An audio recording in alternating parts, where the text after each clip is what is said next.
did want to also thank you for your prayers through this whole season. We've had people communicate with us from around the country, actually around the world, that they've been praying for our family these last couple of weeks. And I will say that we have felt that and we have sensed that. There are certain times in my job as a pastor where I know that the only thing that gets me through a message or a day is the presence of God's Spirit. Kind of feels like kind of carrying me through. And this morning is another one of those kind of days as well. We are in this series that we've been in for several months now, called The Way, where we've been looking at the book of Acts in the New Testament of the Bible and seeing how it's a story not just about what God was doing in the lives of those first followers of Jesus, but it's actually an invitation for us to participate in what God continues to do in our world right here and right now. And this morning we're going to be in Acts chapter 12. And if you have your Bible with you, or if you want to open the Bible app on your phone, we're just going to be reading through this chapter together. And it's actually one of the chapters in the book of Acts that the scholars say it actually doesn't even necessarily make sense. And in some ways they say it's one of the chapters that if you cut it out of the book of Acts, you wouldn't really necessarily feel like you were even missing anything. And yet when I was getting ready for this message, I felt like there's one very clear message that Acts chapter 12 wants us to hear loud and clear. There's a reason that it's part of the book of Acts, and it's all about the role that prayer plays in our world and in our lives. I just want you to think about this question as we jump in this morning. But what do you think would happen if people stopped praying?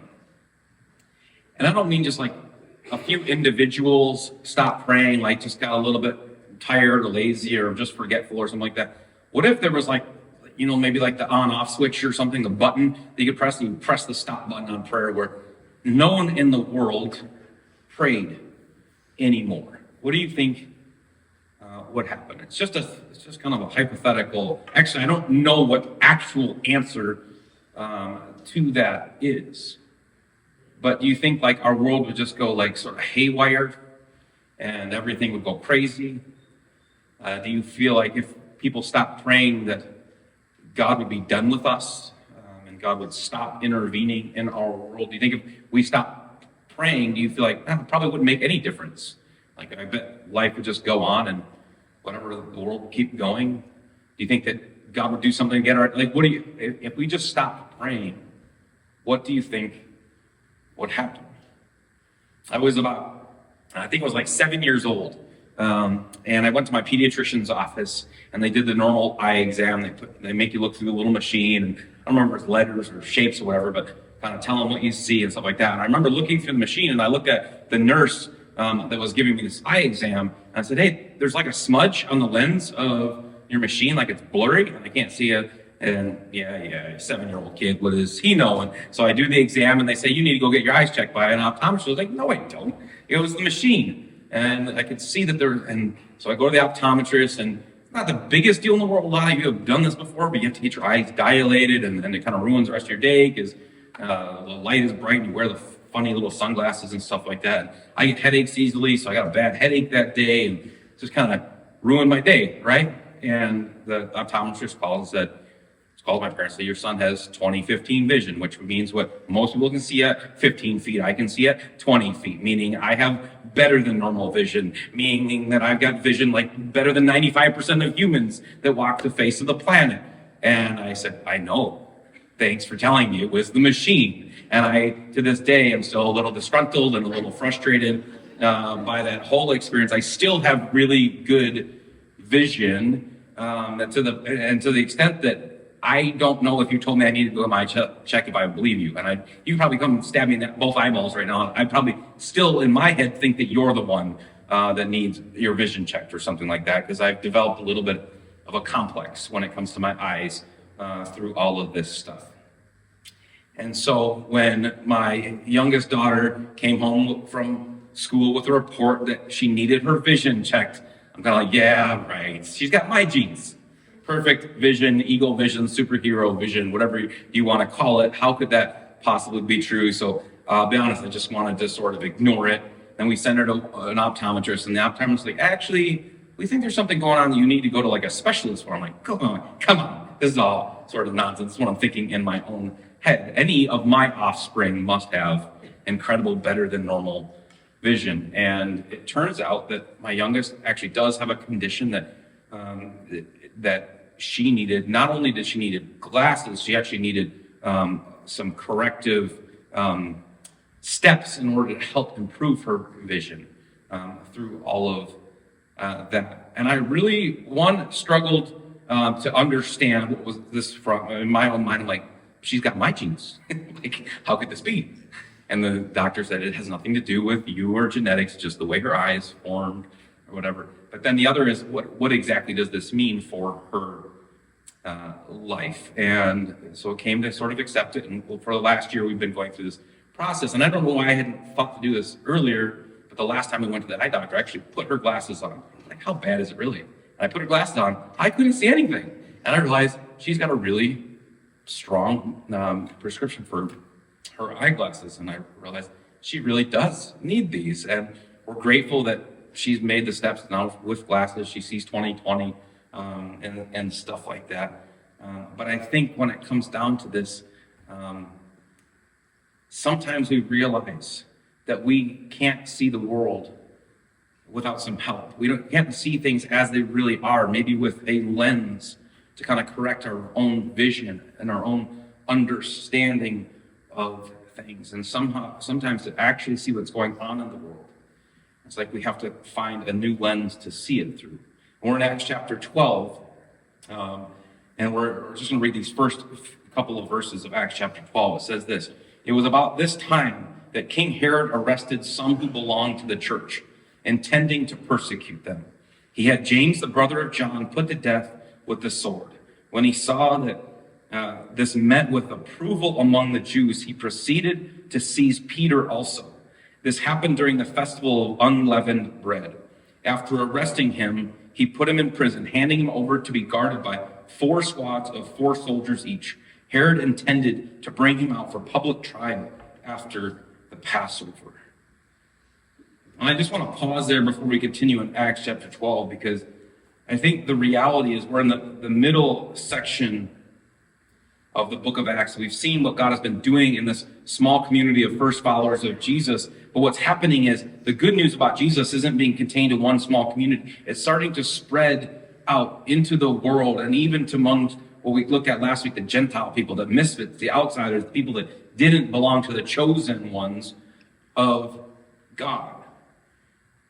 And at the same time, this first community of followers of Jesus, you can start to see where maybe fear and struggle starts to set in, where now there are authorities that want to stop the spread of this good news, and they will go to the extent of having people arrested, imprisoned, executed for being followers of Jesus. And I imagine for this community of followers of Jesus, it probably felt like their footing was a little shaky, or maybe even felt like the earth under them was unsteady, because it felt like maybe at any moment in time they might have to pay the cost for following this good news of Jesus.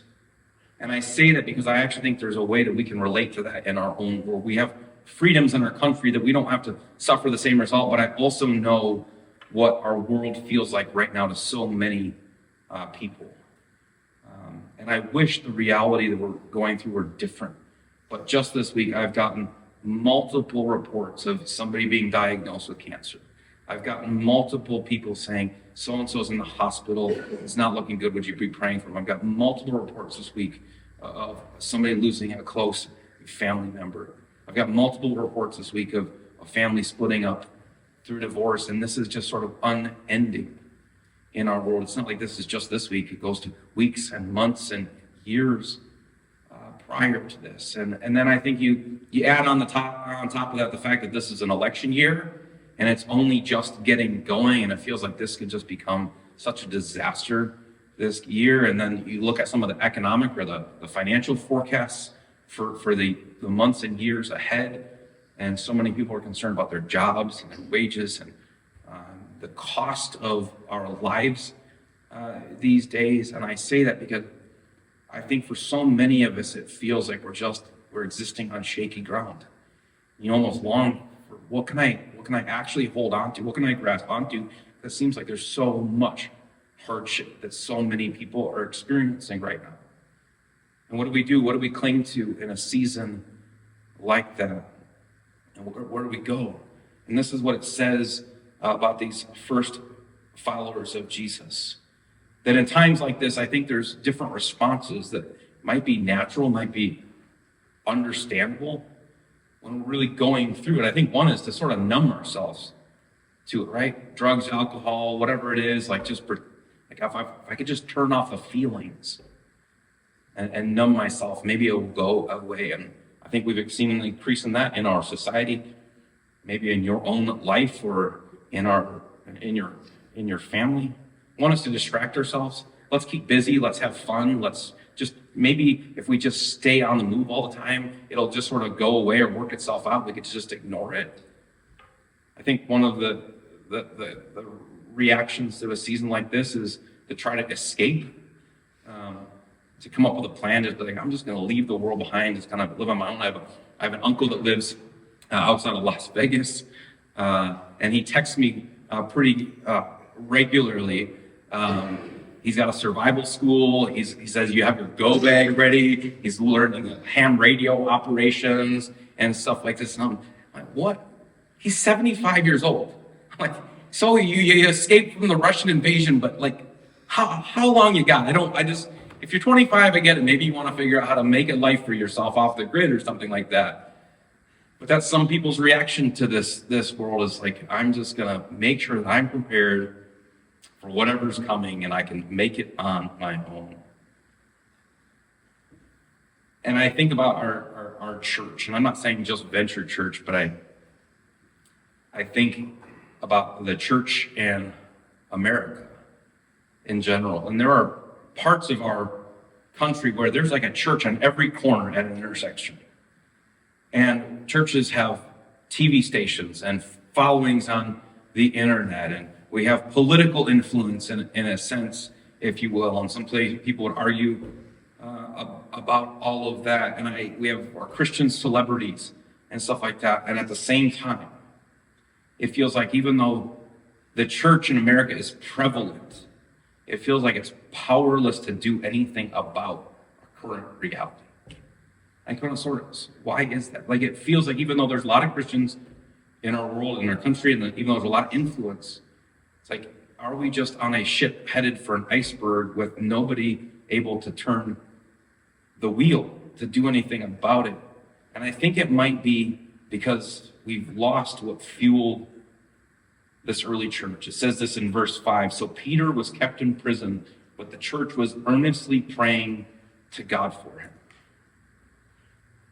But the church was praying for one of their leaders, one of their influencers, a man who didn't deserve it but was arrested in prison, probably likely to be executed for the crime of following Jesus. And their solution wasn't to numb themselves, to hope it would go away, to stay busy, hoping to distract themselves, to just try to run away from it all. They gathered together and they earnestly prayed. And we see that prayer is what fuels the church in those days.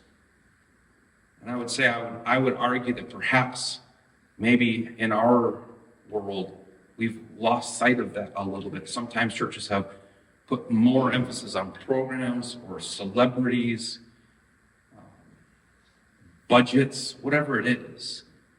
But we've lost sight of the thing that what fuels everything about the work of Jesus is our prayer. Like a vehicle that needs gas to be driven, prayer is that fuel that makes it all go. It's what drives the mission of the church forward. And I wonder if at times we've lost sight of that. He goes on to say this in the verses that continue. The church is praying. Peter's in prison. It goes on to say, so Peter was kept in prison, but the church was earnestly praying to God for him. The night before Herod was to bring him to trial, Peter was sleeping between two soldiers, bound with two chains, and sentries stood guard at the entrance. Suddenly the angel of the Lord appeared, and a light shone in the cell. He struck Peter on the side and woke him up. "Quick, get up," he said, and the chains fell off Peter's wrists.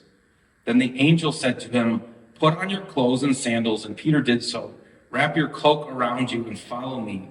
The angel told him. Peter followed him out of the prison, but he had no idea that the angel was doing was really happening. He thought he was seeing a vision. They passed the first and second guards and came to the iron gate leading to the city. It opened for them by itself, and they went through it. When they had walked the length of one street, suddenly the angel left him. I don't know about you, but it sounds like a weird story. Like, what's going on? Peter is in prison. He's surrounded by a whole bunch of guards. He's actually chained to some of them. He's inside of a prison cell. There's gates that lead in and out of the prison. And he finds himself encountering an angel from God that sets him free, that leads him out of the jail, and then leaves. And I think there's a way in which rationally we want to say, well, are you sure about that? Didn't you have just have an inside guy? Maybe one of the guards was like following Jesus and let him loose, or what's going, or are you sure this has all happened how he remembers all of it? And the reality is that people who live by faith and are fueled by prayer have these weird God stories that you say, I don't even know how to explain what's happening in my life or what I experienced, because I'm not sure there's even a reasonable kind of earthly explanation for this, but I feel like God did something, and that's all I can say about it.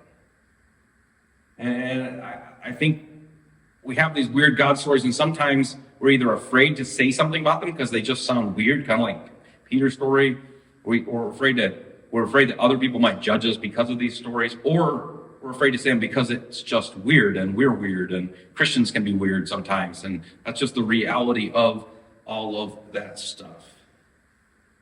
Like, I think about my own life. Just this week, I was thinking about a friend of mine. I was driving on the highway, and I just found out a couple days before that his wife had been diagnosed with cancer. And I was on the highway, and I was thinking about it, and I started praying for him, and I had committed to myself that as soon as I got to where I was going and parked the car, I was going to text him to say, hey, I've been thinking about you, praying for you. And it was less than a minute later, I got off the highway, and I turned in to the place that I was going, and he's on the exit part of that thing, so 2 lanes, and I sort of stopped in the middle of the road. I don't know if it's the right thing or not, and I saw him. I said, I was just thinking about you, and I was just praying for you. How do you want to explain that? Coincidence? Sure. Some sort of manifestation? I mean, you can go that way if you will, but I would like to say that I saw God working in my own heart, my mind, and my life, and put an opportunity in front of me to sort of encourage him. I don't know that I was praying for him. It's a weird story. I don't know why that happened. But I think people who are living by faith and are fueled by prayer see this happen more and see God working in a different way. I think about back when I was 17 years old, I was out in the woods of northern Michigan on a February weekend. I was there with some other teenagers and some of our youth leaders at the time. And we were in this experience. We were trying to kind of have some fun and grow in our relationship with God and connect with others, stuff like that. And it was a time in my life where God was doing some really neat things to transform the lives of some of my closest friends. And it was a very exciting and a very challenging time in my life because I was also afraid of a lot. Graduating high school, what am I supposed to do? Where am I supposed to go with my life? What am I supposed to do as a job? And I was asking a lot of self-reflective questions in that season. I was also trying to do the best I could to pray and hear from God and understand what He would want to do in my own life. And I went for a walk in the woods by myself. If you know me well enough, I need time by myself as much as I need time with other people. It's one of the ways that I hear from God and connect from God. So I went for a walk. It was nighttime.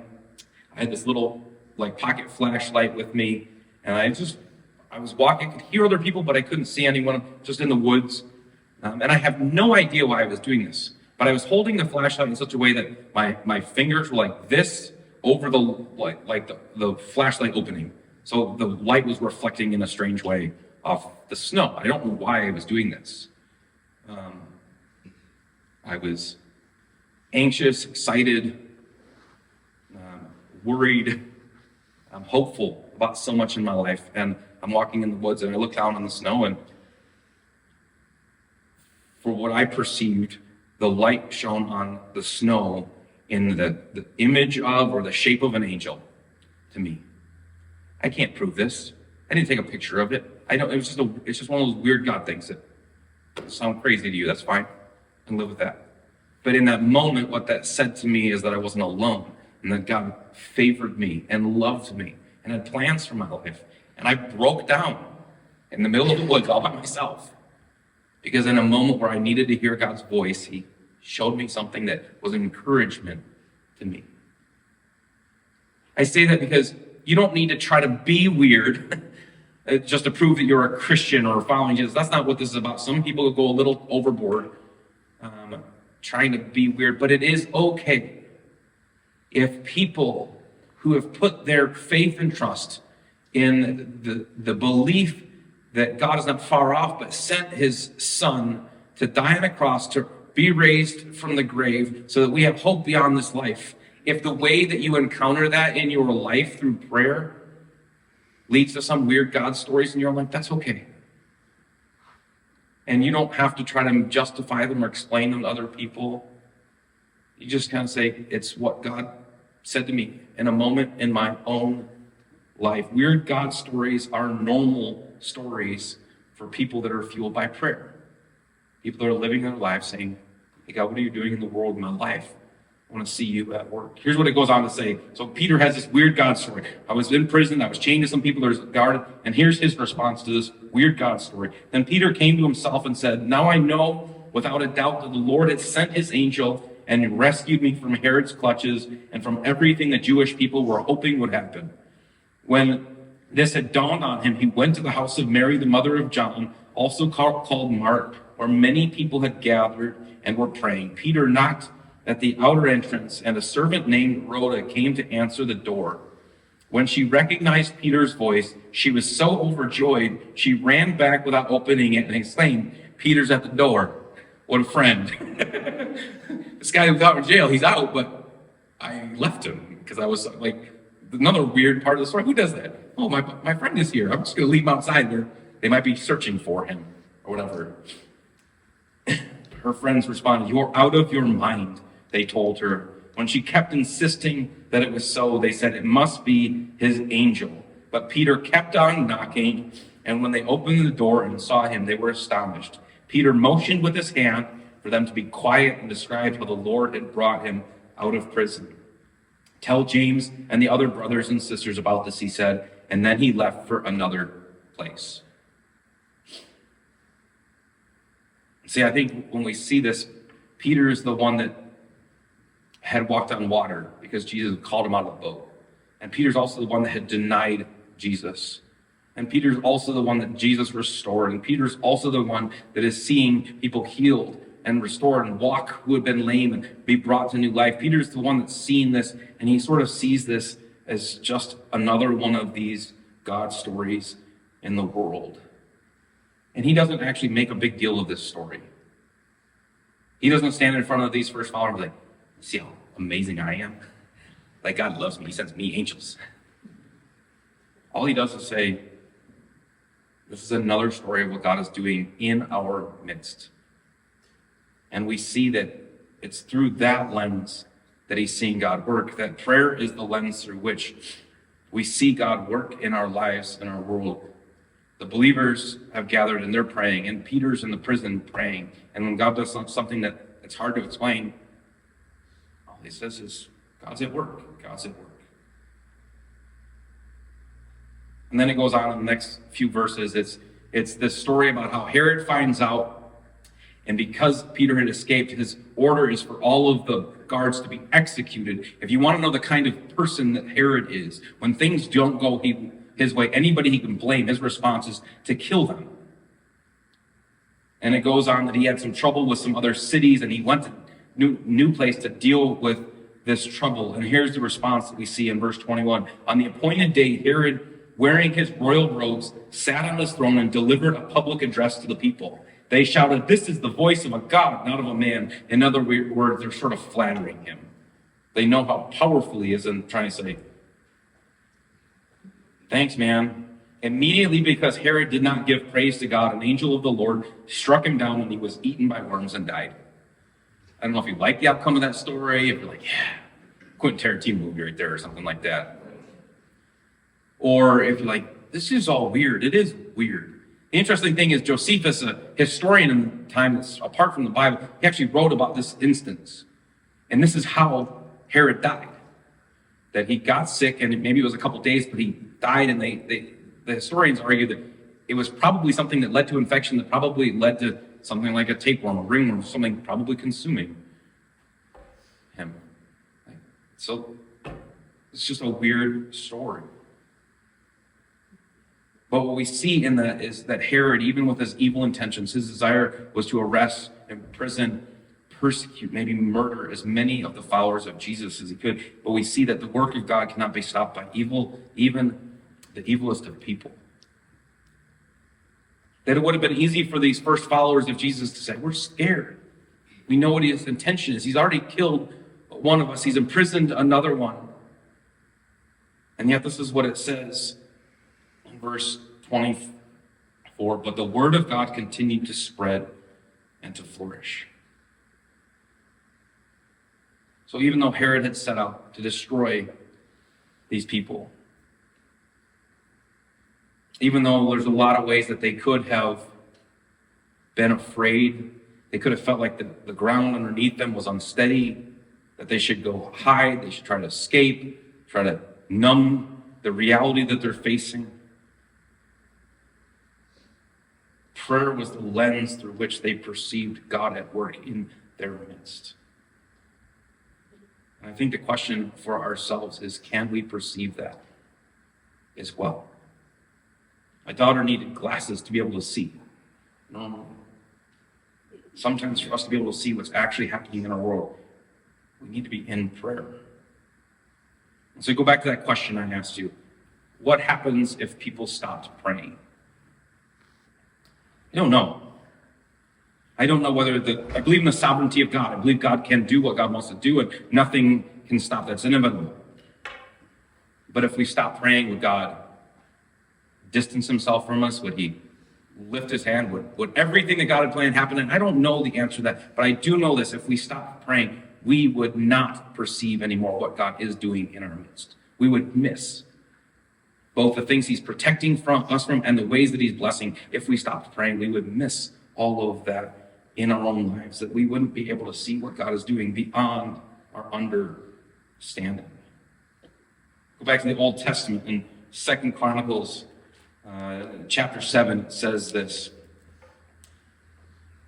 This is after Solomon had built the temple to God. It says this: the Lord appeared to him at night and said, I have heard your prayer and have chosen this place for myself as a temple for sacrifices. When I shut up the heavens so that there is no rain, or command locusts to devour the land and send a plague among the people, if my people who are called by my name will humble themselves and pray and seek my face and turn from their wicked ways, then I will hear from heaven and I will forgive their sins and will heal their land. My eyes will be open and my ears attentive to the prayers offered in this place. I know what's happening in our world. And I know how unsteady things can feel. But the answer is not to numb ourselves to it or distract ourselves from it or try to escape it. The answer is to allow prayer to fuel us. The answer is for us to be in prayer so that we might see beyond our circumstances. That God is doing more than we can even begin to explain or understand in our world. And I know these first followers of Jesus, in a time they could have been afraid, their choice was to pray. And I hope Venture Church will be the same. One of the reasons we want to venture groups together so you might pray together. We want to be a church that's fueled by prayer. We want to be a church that's seized by prayer. And I know that prayer is intimidating. Like, let's go to a special place, let's say special words. Prayer is just like a conversation with a friend. Be silent, be out loud, it doesn't really matter. Wherever you're at, you might be driving on the highway and have a chance to be praying. Or maybe you could be here together to pray. And after the band comes up to play, some of our team will be up here this morning. If you want somebody to pray with you and for you, we are happy to do that as well. But we want to be a place that is fueled by prayer as well. Would you pray with me?